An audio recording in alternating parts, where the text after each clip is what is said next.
Well, hey there. Good Sunday morning to you.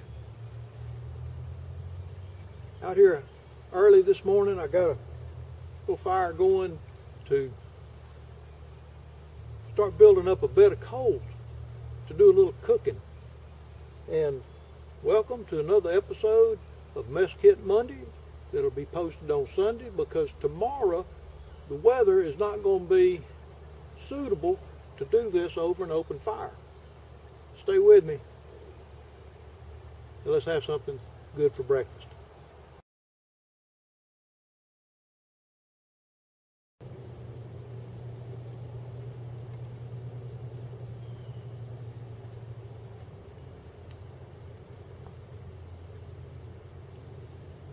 The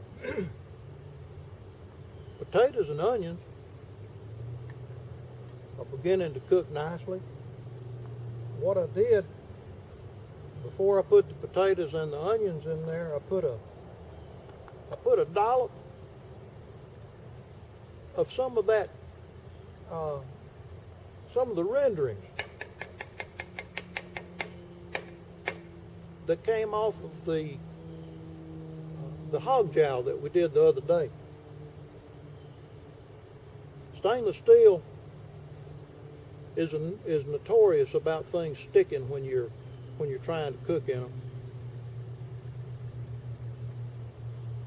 So you have to keep a close watch on this.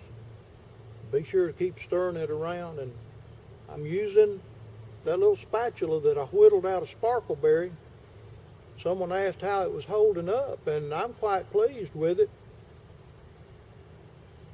One of the things working with green wood is that quite often the green wood, when you work with it, when it starts to dry out, it'll split, it'll crack. This one, while it was still green, I went ahead and oiled it up good with mineral oil, food grade, good, stuff that, and it's working out real nicely.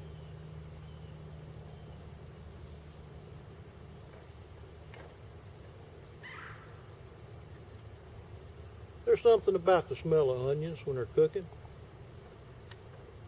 especially over an open fire.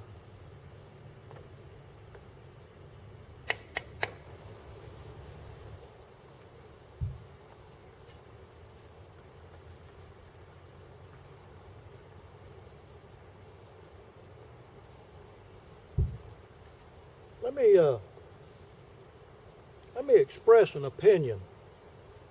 You know how opinions are. Well, I've got opinions too, but I'm of the opinion that food always tastes best when it's prepared outdoors.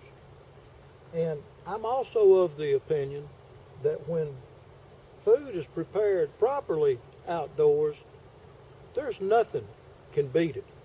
Now, one of the things about cooking outdoors,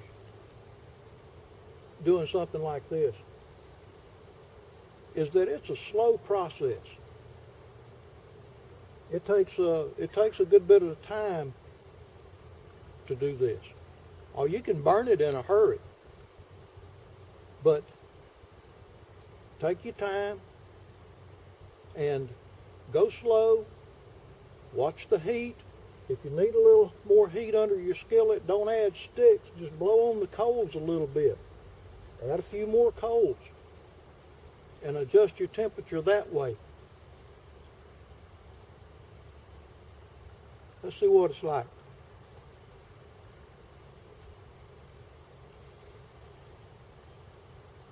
That's really good.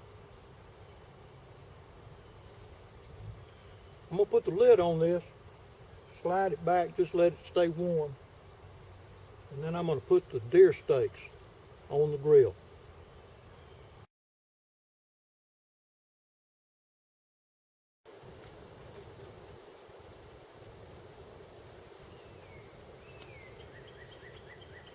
You may not have deer steak, and this actually is we call it back strap. Comes off those two long muscles down the back of the deer. Very tasty. Use whatever you got. Take a piece of steak, a pork chop, chicken. It'll cook up.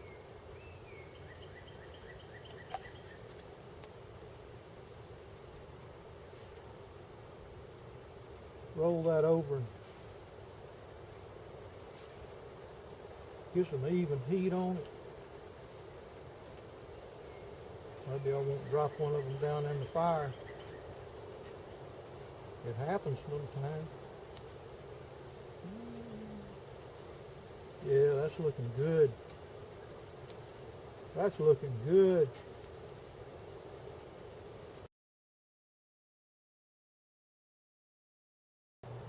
Okay, folks, the steak is done.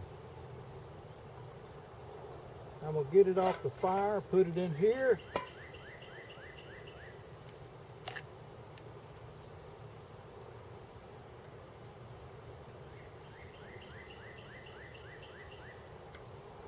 You know, that word done, when it comes to cooking meat, that's kind of a relative thing. Some people like it rare, some people like it burnt, some people like it at some point in between the two. One of the things when you're cooking deer meat, though, especially like this, is you don't want to overcook it, because if you do, it's going to get tough. Find that happy medium that you can live with and enjoy it.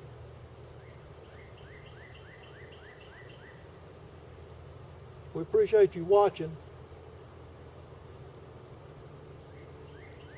Let me encourage you folks, get out in the woods. Slow down. Get away from the microwave hecticness that's part of modern life. We'll see you on the next one.